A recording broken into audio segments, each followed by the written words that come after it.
Ladies and gentlemen, welcome to episode 5.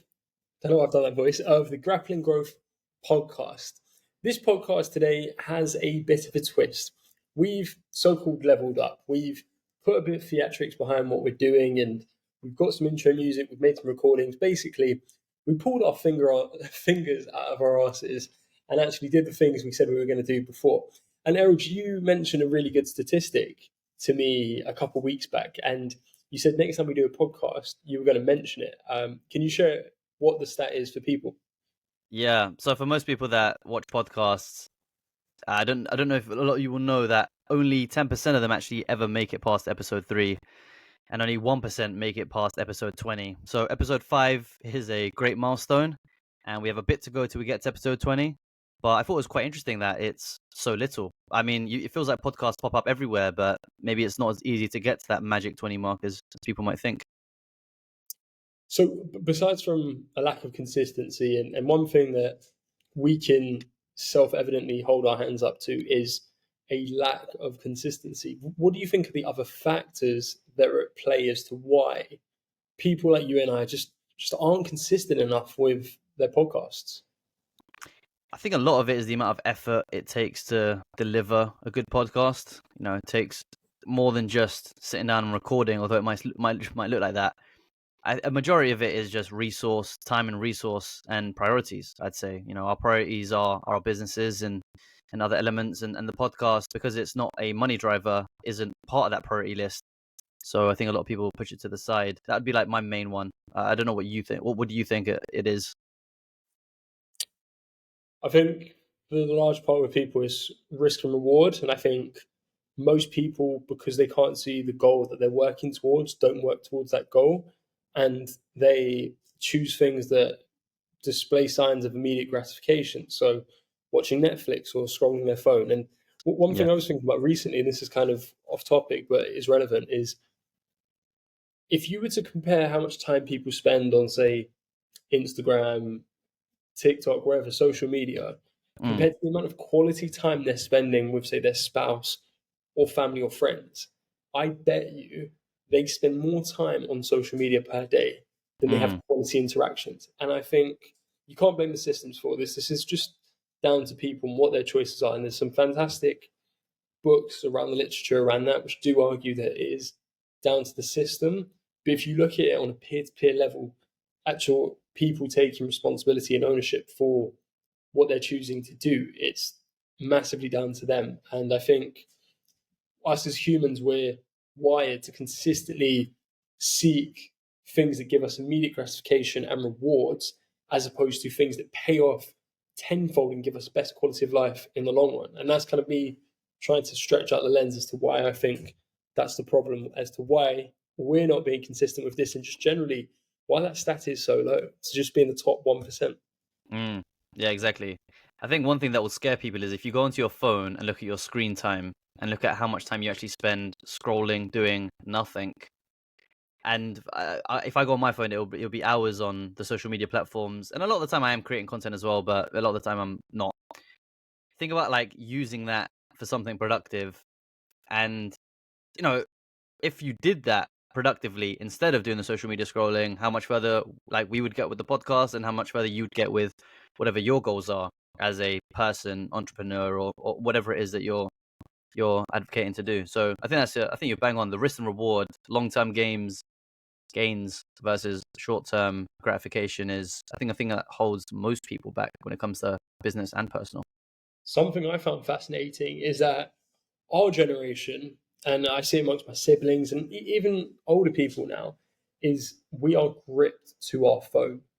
And I remember when I was studying my master's in international development, there was a question: if you could take it, so this was to do with conflict management, but if Yeah. you could leave your home area, so if you were displaced and you had to migrate, what are the 5 things or 5 people, or who are Mm. the 5 people you would take with you if you had to be displaced? And a high majority of the class, roughly 80 to 90%, said one of their 5 possessions was their phone. Now, if you really think about it, if you connect it, say, Maslow's hierarchy of need, it Yeah. isn't actually anything to do with what we truly need. and it just shows how misplaced we are. But if we stretch it back to, say, 30 years ago, say the mid 90s, people weren't hooked to their phone. They were just hooked to something different, the Yeah. television. And give it 20, 30 years' time, people are probably going to be hooked to the metaverse or the multiverse or however it's going to be framed. We're just, as humans, we're just looking for the things that are the most passive things we can do with our time. It takes very little power to go and scroll on your phone, but to go and build a podcast that actually stimulates the mind or go to the gym, it takes such different layer of energy, which Yeah. guys like David Goggins, they've just tapped into and they're just looking for that dog consistently. Yeah, absolutely. The brain is wired for the path of least pain, right? So it's not that we're seeking gratification, it's actually the least painful thing to do. It tends to be the thing that gives us the most dopamine. So if it is scrolling on your phone for hours and not doing your homework or not building that ecom brand that you're working on or doing a podcast episode, then that's naturally where your brain's going to be pushed to doing. And it's easy as well to lose a lot of time. If you think about compound, right? There's compounding, the power of compound interest when it comes to good actions, as in the more you work out over a year, the more you'll see once the year ends. And there's also the compound in reverse, where the more time you spend on your phone, the more brain dead you end up becoming and less present when it comes to personal interactions, the less socially. I mean, social media is funny because it actually decreases your sociability in real life. Actually, you tend to view things a lot differently. Look at influencers that are taking pictures in beautiful places and not actually soaking in the moment and things like that. I think it's quite sad, but that is what our brains tend to do, right? And we have to optimize for the positive compounding rather than the negative. And it is just really a battle of attention. And these platforms have orchestrated platforms which do exactly what we don't want to do, but they suck us in such a strong capacity. I don't know the name of the guy who invented it, but the Infinity Scroll. That's probably one of the most powerful inventions across the web ever created. And the guy who actually created it, he Yeah, said he regrets creating it because of how much time it sucked away from people. And you hear the CEO of Google and people who are high up in tech companies saying they don't allow their children to use the tech they have invented or they're pioneering. And that kind of yeah, brings about another question. But I think that is such a whirlwind of a conversation that we've got there that we can kind of layer onto. And I would love to hear thoughts and questions from listeners who are debating this. And maybe you might be someone who has children and you need to get them off their phone, or equally the same as you look at your phone and, well, the same as me, and you're yeah. horrified by how much time you waste. And I get a report every Monday through to my phone at about 10 o'clock in the morning that says how much time I've spent on my phone. And I play a little challenge with myself. I try to decrease it every single week. Yeah, it's a good task. I mean, if you can get it below, I think 3 hours nowadays, it's probably a win. But that's almost impossible given how much of our work is also based around it. And I mean, speaking of like attention and especially mobile, what me and Joe wanted to talk about today was about, well, getting your customers' attention, getting people's attention to your business, right? That's one of the key things that we grapple with on a day-to-day basis. And we wanted to do a cool little challenge, or bring some value to you in the form of a Q4 brand plan. Would you call it, Joe? What are we looking to do today? Yeah, so this is something that Erald and I are boiled down to our 6 step Q4 game plan. So between the two of us, whether it be ad spend or brands that we've worked with, revenue that we've generated, Errol, I think it'd be safe to say we've generated combined over 8 figures worth of revenue for brands that we've worked with over the years. Yeah, for sure. And between everything that we've put together in as an easy to digest 6 step plan what exactly we would look at if you run an e-commerce brand and what we're going to personally do with all of our clients that we're working with throughout this Q4 season that's coming up. But before that, we've got some statistics around Q4 and just everything that's going on. So, for instance, Black Friday in the US, and I'm sure this is probably the same trend in the UK, but it was the biggest day for in-store sales and online sales in 2022. So Hmm. of the whole US population, just under 73 million people bought or consumed on Black Friday, which is ridiculous. And that was actually up 15% year on year. Mm. Erald, you've got some more stats. Yeah, so 87 million US consumers were shopping on Black Friday in 2022. So Mhm. that's roughly like over a quarter of the population was actually buying something on Black Friday. So a massive percentage of the population, for a massive amount of population, Black Friday means something to them, and it's kind of lost its. I think it's lost its magic in terms of some of the deals you see on Black Friday aren't really good deals, but we'll get into that. But it's still like a massive, milestone in the year for a lot of people that are looking to Mhm. purchase things online, especially. Yeah. And what's even more interesting than that is you mentioned Black Friday, roughly a quarter of the population.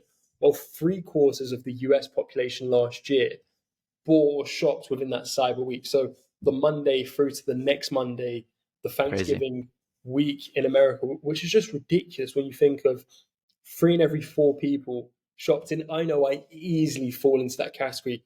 Yeah. I'm in the buying mindset. I don't particularly like to buy presents throughout the year, but when it comes down to that period, you just want to get over and done with. You see all of these great deals that come up, and truth be told, and we see the back end of it a lot with businesses, they're Yeah. not amazing deals, as you've said. They're really at times stockpiles that companies want to get rid of, and that's a perfect time to get rid of them.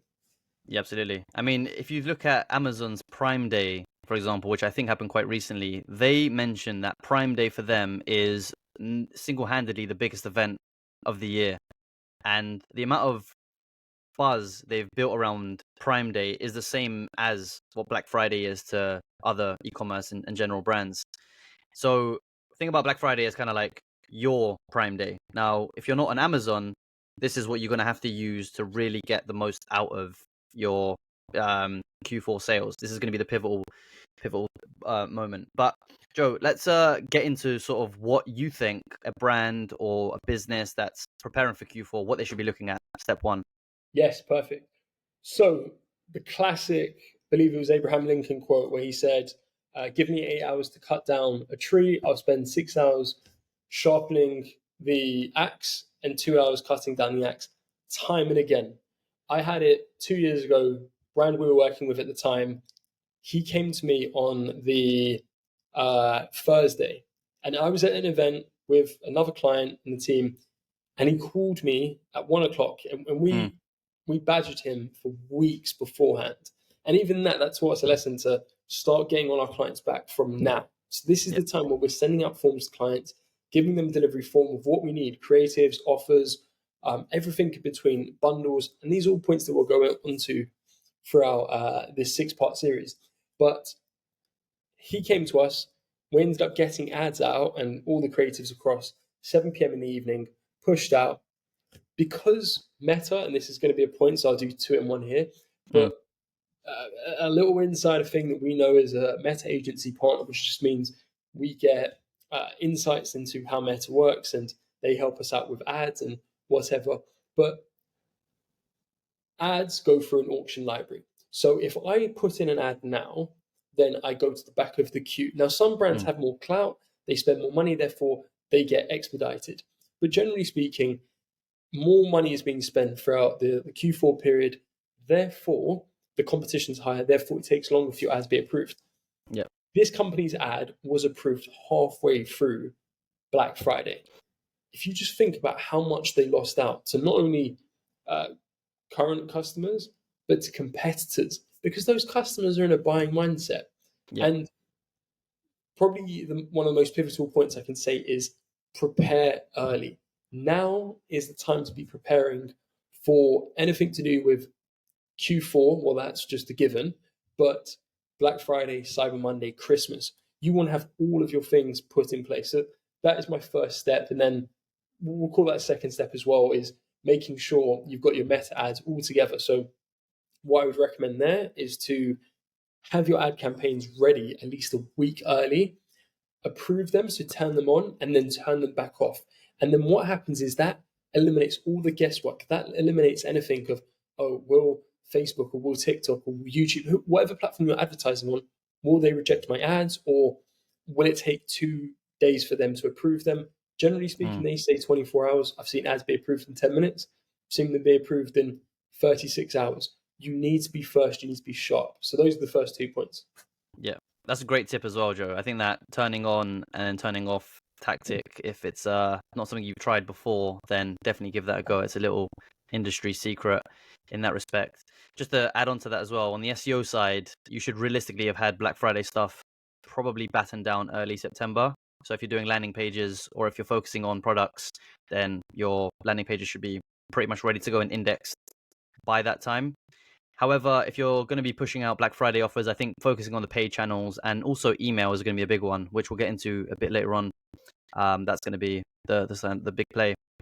To move on to sort of the second point, and I think this is one thing that a lot of brands can actually try and use their creativity to get the most out of, is focusing on marquee products, offers, and creatives. So even a gimmick, especially around Halloween or Christmas, and somewhat Black Friday, can go a long way.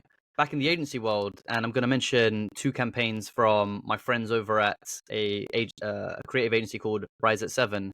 They produced two really amazing campaigns, which was a Christmas dinner campaign, which was essentially Christmas dinner in a tin for a games company, and a cherry chocolate orange campaign for Club Med, which is a ski resort. So they made a hotel room, which was I mean, I don't like Terry's chocolate orange personally, but it was Terry chocolate orange themed. Now, what this did was, for people that are interested in gaming or skiing, it actually brought them closer to that brand just by association of like, oh, I have Christmas dinner and I like Terry's chocolate orange. So if there's a gimmick like that which you can use, if it's like a clothing brand or something like that, what can you use that is somewhat gimmicky and actually could also go viral? So with TikTok and Reels now and Shorts, it's very easy to gather a lot of attention to something very quirky very quickly. So think outside the box and see what you can do to gather attention in such a crowded marketplace. If that includes coming up with a weird concept like a Christmas tenor, or if it includes a brand collaboration with something that's related to the seasonality of Halloween or Black Friday or Christmas, then I think that's worth testing. Mm-hmm. And here's something, I'm reading a book right now called Contagious, which is all about viral and organic marketing. And the author mentioned a story of a blender company back in the mid 2000s. I think they were called Blentex. And he mentioned how the founder, he brought in a head of marketing in, and this guy said, he just walked into his lab, he was seeing everything he was doing, and he asked him to essentially do what he was doing again. And all the guy was doing is he was just throwing wood into the blender to see if it would cut the wood up. Now, what he did is he went away, he spent no more than $50 and he bought marbles, golf balls, sorry, and threw them into the blender to see if the blender would cut them up. Now, the blender did that. And what he would do is a 300-part series where, he would just essentially bring in products over and over again and see if the blender would destroy them. And that went viral for the business. Now, that's just one way. And sometimes you fall into things that can be viral for your business, and you can fall into things that click within your audience.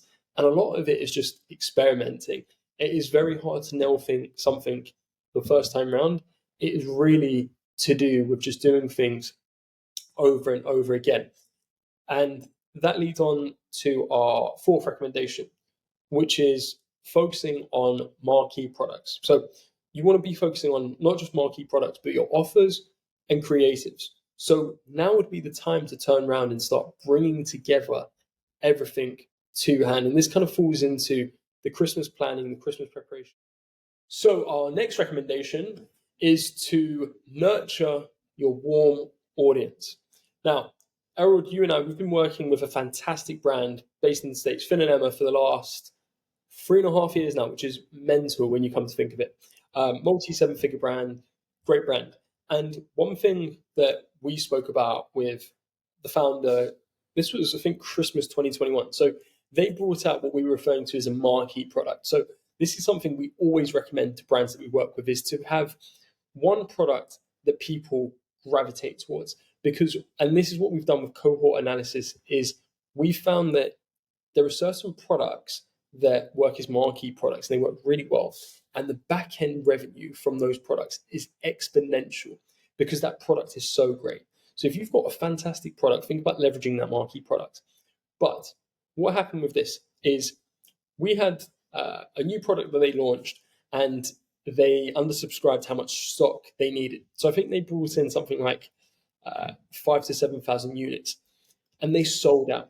Now, quite a lot of brands would turn around and just say, "Hey, we've sold out." Instead, something we did with the founder is we sat down and we said, "How can we think about this problem in a more unconventional fashion?" So what we did is we agreed that we'd send out cards to the buyers, and a lot of them would be gifting this product or just buying it for their baby, um, mainly around the Christmas period. But send out a card to the person to say, "Hey, we've got this bundle of joy that that will be delivered to you by X date." So they'd give themselves a nice window, and they'd say, "You'll be getting it next year with a free extra little gift just to say thanks from us." And this could be a really, really small gift. So Finn and Emma, they're a baby brand, a nice real order bump that they would use, and that's something you're going to talk about, Erald, so I won't spoil that. But it's just using or giving away a free set of free baby bibs as an example. And it's just a real nice way of showing that you care. There's a bit of personalization there, but it saves you from losing out on all of those sales. But what you can do before is essentially nurture and warm up your audience through emails, through SMS, but even taking it a step further is using focus groups. So taking a cohort of your top 20% of customers, going to them and saying, "Hey guys, we've got XYZ product launching here. If we were to give you a 5% discount on this order on top of any other Black Friday sales, would you give us 10 minutes of your time?" Or whatever. And what's really, really good about some ecom brands that I know is they've built Facebook communities on the back end. So these Facebook communities will have, say, their top 500 or 1,000 ravenous customers, and they will just go to them with ideas and say, "Hey, do you like this? Yes, no. What do you think of this? Can you test this product for us?" And it's just really nurturing that audience. And I know, Errol, when we've spoken to businesses, and you're working with some fantastic companies now that have recently raised, but companies that have raised and they've got to that high 7 figure, 8 figure stratosphere, is when investors, venture capitalists are going in, they want to see how much of an audience do you have? What levers can they pull automatically that will just make it rain? Absolutely. And I think that's super key as well when it comes to returning, like the returning customer rate, which I think is probably one of the key elements, especially in e-com, that people are looking at, is going to be kind of the kicker for a lot of VCs or investment firms when they're looking at your business. Like, how often are you getting the same people to come back and buy into your brand? Now, if you're looking at it from an average order value perspective as well, there's two small tips here. So number one, as Joe said, having a perhaps it could be I would, if it's free, then it's not going to add to the AOV, but some sort of like small ticket item to go alongside your wider sort of like basket strategy. So if you're high ticket, then it could just be an additional accessory to the product that people can use. If you're selling shoes, for example, it could be some shoelaces, different colored shoelaces that would go along with that product that people could then, Insoles, yeah, anything really. exactly, insoles or Sprays, shoe, trainer protections, yep, shoe fresheners and things like that. That's like a sort of good big one. boxes. There's just so many things that you can come up. And sorry Yeah, to interject, Jared. no, go What in. we've started doing with clients is whenever we're working on marketing campaigns, is we will get the product, their marquee product, and say, and we'll go to ChatGPT and say, what other upsell or cross sell ancillary products can we add to this product to Yep. increase the average order value by 20 to 30%? And then it just gives us a list of, say, 5 to 10 really strong products. And some products you don't even think about. And a Mm. lot of these smaller ticket items, they won't sell by themselves, but the margins on them are ridiculous. Yeah, absolutely. And that's a great point, Joe. Thanks for adding that in, because I think a lot of the people that are running e-coms are focusing on their sort of like core pillar products and their revenue drivers, and not realizing that actually by adding 3 or 4 in one basket, bear in mind this is going to be one delivery, so you actually save a ton on delivery costs as well if you're delivering one item with 4 products in it. Hence Mm-hmm. why Amazon are so keen on you doing customers also bought this, so that when they send out one box with 5 items in there, their margins go from 25% on one item to 35 on the box, for example. So I think that's actually a really key kicker when it comes to the AOV element. And when you're also thinking about small ticket items, think about the wider scope of what that product could do in front of other people. And that might sound a bit ethereal, but what I'm saying is, if you have, for example, one of our clients is a bedding brand. Now, bedding is not often going to be seen as like a brandable item. Unless someone walks into your bedroom and sees the pillows and actually sleeps on the bed, they're not really going to know the value of the bedding unless they hear it from you directly. However, what they do have is room sprays, sort of sleep masks with their Mhm. branding on it, and other elements that once someone walks into their bedroom and smells it, that actually triggers a conversation between like, oh, what's that smell? It's really nice. It's like, oh, it's this bedding brand that actually I've also got their pillows and I've also got their duvets. And it's like, okay, that's a trigger that's going to get in front of people, which is sort of like the ghost traffic. You wouldn't notice it. But if you think about perfumes, you only really ask someone about a perfume if you smell it. If you watch a perfume advert, it's, you know, someone on a motorcycle riding down a beach and some sort of like a ethereal. That's not really what sells it. What smells it is that people smelling it and seeing it actually draws in more customers than you think. So the referral aspect of having small ticket items increase AOV and then also potentially get you more exposure.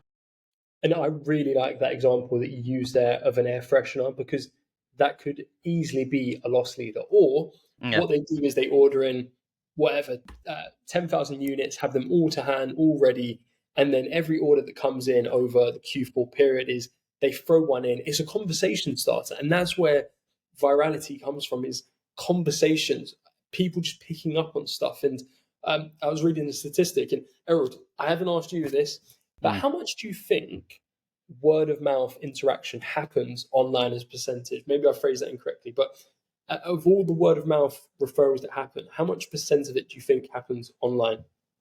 Online, that's a good question actually. I mean, given that people communicate a lot more online, you'd assume that it's probably a higher percentage. I don't know. I'm gonna have to throw out a rant. I have no idea. 50, half of it is online. Is it more or less? 50%, that's the conventional first guess. Bit Yeah, lower, bit lower. 30. still a bit lower. Oh, really? Interesting. Less than that. So what, like 20%? 7%. 7 happens online of word of I was mouth. startled, yeah. Wow. Okay. Shocking. And did they say why that was? So they said a lot of conversations just happen more organically in person. So Yeah. someone might say, I don't know, let's just take mothers who are waiting outside of school for their kids. They're just going to have more natural conversations, more gossip based conversations. They're going to be Mm. easy. If you think about it, when you're talking to your friend, or say you and I were speaking on WhatsApp, so you and I probably speak on WhatsApp 4 or 5 times a week. Yeah. How often do we throw across a link to something we've looked at buying? Quite often, we just talk about random conversations. If you really think of it, whereas when you're in person, I Yeah. might see you've got a nice jacket, or I might see that you've got something in your hand. I'm like, oh, hey, where did you get that from? And then you Yeah. explain where you've got that from. Like, where have you been training? And you say, oh, I've just started CrossFit, or I've started doing X, Y, Z. Just Yeah. Yeah. the more organic conversation starts. And I think these are variables that we don't actually factor in. But hey, we could go on about this all day. I think we should move on to the last segment of this podcast, which Mm. is a fellow entrepreneur point. So this was something that was sent into my business personal Instagram, Joe Testouri. And as some of you know on this podcast, I've just set up a new business. It's an agency and coaching business. So I'm helping agencies and coaches scale their business to 20 to 30K monthly recurring revenue. And quite honestly, I'm so excited. It's something that I've been putting together for months on end now. A few people have joined the community, which is so fantastic. And there was a question that directly came into me via an Instagram poll that I put up. So every week I put up an AMA. But I thought, instead of answering this by myself, because I answered a similar question a few weeks back, I thought, why not bring your head together, my head together, and then answer this in the best way possible? So it's a really, really short and concise question. You ready for it, Erald? Yeah. Let's do it. Okay. How would you best go about signing your next 5 agency clients? So that's all I've got. I don't know if this agency owner has a massive personal brand, has 50 clients on his books already. It was a he, so I'm not being Mm-hmm. assumptive there. Mm-hmm. Has 50 clients on his book. So I'm trying to use a thought process of this is someone brand new to the agency space. Maybe they've worked at an agency for a year or two, Yep. have a skill set. Maybe they're very competent in PR. Let's just say. Yep. How would we go about signing 5 clients for their PR agency? Let's just assume. Yeah. I think going under that kind of assumption, because what we want to do here is also appeal to the agency owners that haven't yet got into the space or worked on outreach and signing clients. And I think this is definitely your remit, Joe. So I'll keep my one brief and let you delve into the strategies because you're way more well versed in them.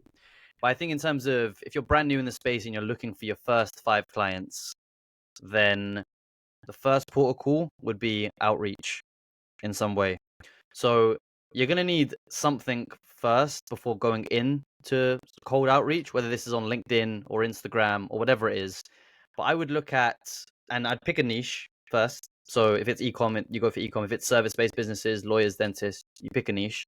And then go on Instagram, go on LinkedIn, and find, there's some other strategies which I won't reveal now, which I've used, because I don't want to give that up yet, where you find a ton of new businesses or up and coming businesses that are looking to, if it's PR in this case, get out into the market that don't have good backlink profiles or don't have much PR associated to them yet, and outreach with a killer offer. Give them an offer they can't refuse.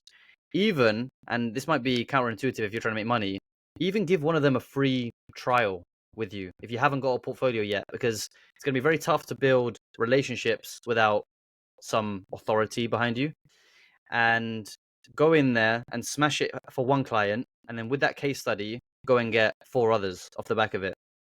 That's what I did when I first came up. It was working for very small retainers before then attacking larger businesses with case studies and proof of concepts behind my skill set and my expertise in the business. But that would be my go-to. But Joe, you tell me, you tell this person what you would, if this was a coaching call with them, what advice would you give them? So my belief is that everything works. It just works to what degree and how well. So I hear people saying cold emails don't work. I hear people saying that Instagram DMs are dead and Yep. cold calling isn't effective, but that's not true because at the at the other end of every message, of every communication, there is someone who is sitting behind that phone, who is sitting behind that computer screen, or Yep. wherever. I mean, if you wanted to really strip things down, depending on what you're doing, you could literally go down your local high street or to your city centre and go door to door and just speak to people. So my brother's just set up an ecom brand and he wanted to attract and engage with restaurant owners and he wanted to go for a really arduous process. And I've Mm, actually brought out a brand new free email marketing course. If you head to my profile, Joe Testouri, DM me there. I'll send it to you for free. You can go through it. It's probably got 15 plus videos in there. But nice. to real strip it back to the nuts and bolts, I would, if you've got the time, I would smash out outreach. Yeah. If on the other lens you have some budget behind you, which I would say, if anyone's who's starting an agency, if I had my time again, I would have worked for longer and then I would have built the business up on the side for longer and then Mm, had more money to invest.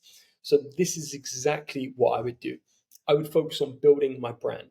And I think brand above all else now. So whether it's personal brand, whether it's your business brand, I yeah. would look to use the online space and I would build up my profile. So I build up my Instagram profile, LinkedIn profile, YouTube. Yep. And this is personally what I'm doing now for myself is I'm using my Instagram and YouTube together. So they're working symbiotically, essentially as a VSL, video sales letter. With this, I'm essentially cross-contaminating people. So I will send people from Instagram to YouTube, YouTube to Instagram, and I want them to consume my content. And the reason why I want them to do that is because it scales and compounds as time goes on. See, the big problem that I find with outreach, and this is something that I've predicated and I've grown bespoke brand developers on cold outreach, whether it be cold Mm, email, LinkedIn, Instagram, all of these channels work and they are effective. And if you need direct response channels, go for that. If you're really desperate for money and you need to sign clients, that's what you need to go for. But if you can focus on the next 3 months and you're not precious about signing these clients, but you want quality clients, I would focus on building my brand with those channels. So I'd have Mm. people follow me and essentially indoctrinate them into my process.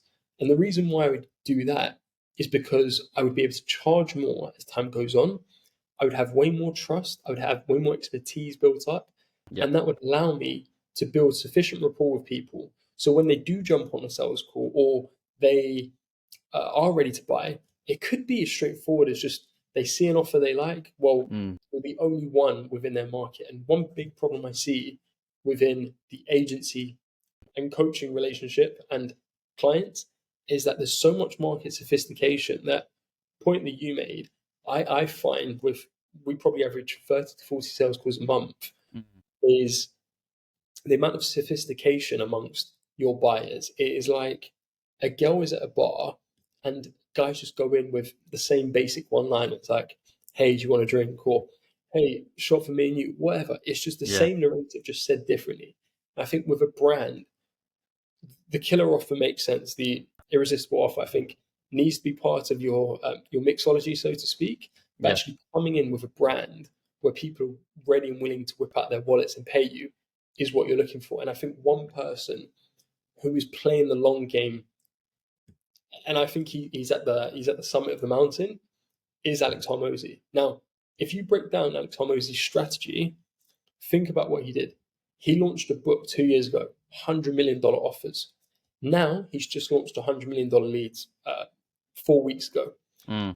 And he is looking, and he's changed his offer or his positioning, but he's looking for people who are doing $1 million in profit now. And it used to be Mm. $3 to $10 million in revenue, but he's looking at profit now. So probably 99% of his audience aren't even doing $1 million in revenue. Mm. But he's thought, okay, if I can work now, then in 3, 5, 10 years' time, everyone who's consuming my content, I'll have a floodgate of people who come to me and say, hey, Alex, I'm at this position now. Can I partner with acquisition.com? Yeah. And it's going to be such an easy transaction because the classic uh, triangle, the triad, knowing him, liking him, trusting him makes absolute sense. You could probably turn around, and if Alex Hormozy from his official profile said to you, "Hey, Erald, can you send me $100 over?" Mm. You wouldn't blink an eye, and you'd send it over to him, Yeah. even if he said you could jump on a call with him for 2 minutes, because he's built such a brand, and people want to be gravitated. People want to work with people who have a brand. So that is exactly what I would do if I had time. If I was looking for direct response, if I was looking to sign 5 clients within the next 2, 3 weeks, and I've got no foundation to work on, and I'll go a step further to what you said is I would focus on my network. So I Yeah. would go straight away to my network and say, hey, I've just started this. And as you said, work for free. Turn around and literally roll up your sleeves, do it yourself, do the work. Don't worry about the money. And then the back end, that's where you'll scale. Yeah. 100%. Some really, really powerful pieces of advice there, Joe. I think there's a lot to be garnered from that that would help a lot of people. And yeah, I mean, just on the last point, don't be afraid to get your hands dirty and work for free or work for small budgets at the beginning. Like, it's all about building that personal brand and building that trust. And low barriers to entry are actually what's going to get you into a lot of conversations. The foot in the door tactic is probably your best bet if you're brand new and all you've got is time and no budget. Then afterwards you can start commanding the kind of money that Alex Hormozy is commanding and whatnot. But yeah, that's all part and parcel of the process. So thank you for digging into that, Joe. And for anyone that is interested in that, please do check out Joe's profile. And I mean, give the course a go. I'm actually on it as well, and honestly, like I'm blown away by it. I've only done a few courses, but it's been exceptional so far. So anyone that's like interested in learning about how to get the agencies at the kind of levels that me and Joe have built it, then that'd be my first advice to anyone that asks me that. I'll be like, try out Joe's course. Program, but yeah, thank you. I appreciate that. Yeah, And program. I Sorry. feel really passionate, and I wouldn't say this is my calling, but I would say just that level of helping people and looking to help people become financially free. And even some messages that I've got from people who have consumed free content and said, hey, this is amazing. It inspires me to push further and give out more and just give back to people and just see people succeed. That is, yeah, it's unbelievable. Absolutely. Yeah. Very, very humbling and fulfilling to do that. That's part. That's also why we've set up this podcast and we're producing so much free value, because I think there's a lot of things that we've worked hard to get, and now that we can provide this to others for free, then why not? Like you mentioned about Alex Hormozi, he does a lot of free content, even though he's worth millions of pounds, and he does works with £1 million businesses all the time, because the longer play is much bigger than that. But yeah, I think it's really exciting to see where the program's going to go, and hopefully for all the people listening, where your businesses are going to go.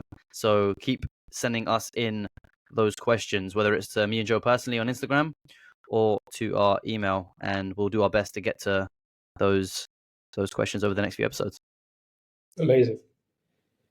Thanks for tuning in, and we'll catch you in the next episode. Take care, guys.